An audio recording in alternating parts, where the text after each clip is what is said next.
The minute the book hit my hand as I picked it up from my front porch Amazon delivery, I had this driving force telling me to give it to him. It didn't make any sense. Him was my boss's boss's boss's boss. He didn't know me from Adam. Plus, I'd been searching for a job for 6 months, and now I finally got this one, where I was the lowest position in the company, a temporary floater. But I wanted to survive as a single mother, and I could not afford jumping over levels of the organization, jeopardizing this income. I didn't plan on being temporary or at the bottom of the org chart forever. When I got early into work one day, I started reading an article on the internet about the top 10 companies to work for.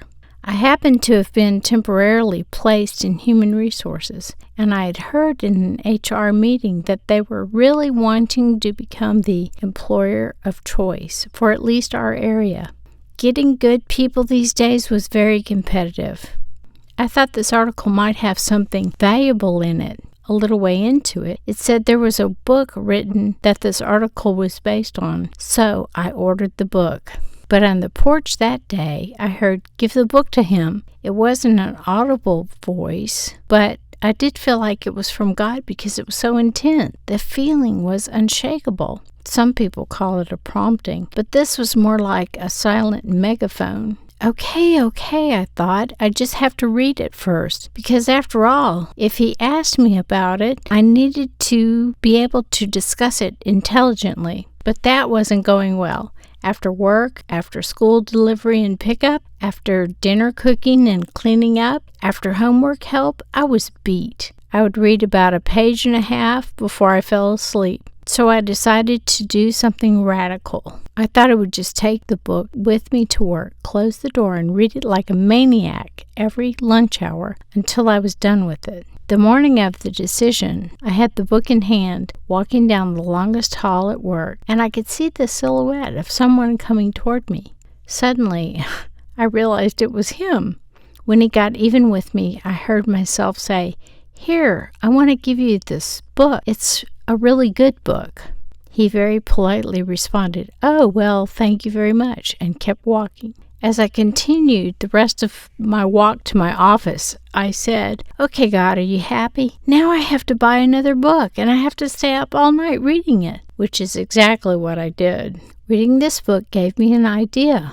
All of these companies had something in common, and we needed to do it as well. I got to my desk early one morning. Inexplicably, my computer had a programmer's flow charting software on it I had never used. But that day, I watched myself use it to chart out this business process. As soon as it printed, you guessed it, much to my chagrin, I knew I was supposed to give that to him also.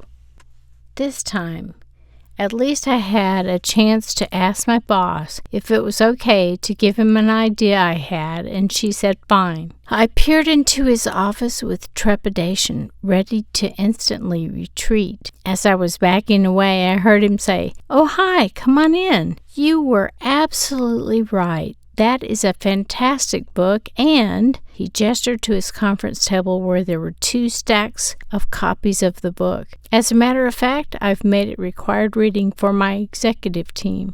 I gave him an explanation of the process I had watched myself chart out. He said, "This is brilliant. We're going to do it."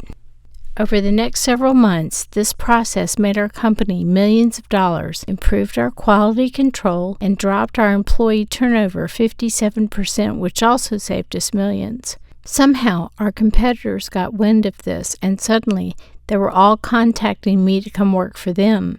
2.5 years later, I did go to work for one. My position was one level away from CEO of the entire corporation. Going from the bottom of an organization, well, that's strange enough, but what's even stranger is I had no degree, I was over 45 years old, I'm female, and I am disabled. Not exactly the first person recruiters think of when they're trying to recruit for an executive position. This one little act of obedience that didn't make any sense, though, giving that book to the head of the local organization, supplied me with years of excellent income. It never would have happened had I not obeyed that voice. People have asked me if I ever got another megaphone message, so to speak.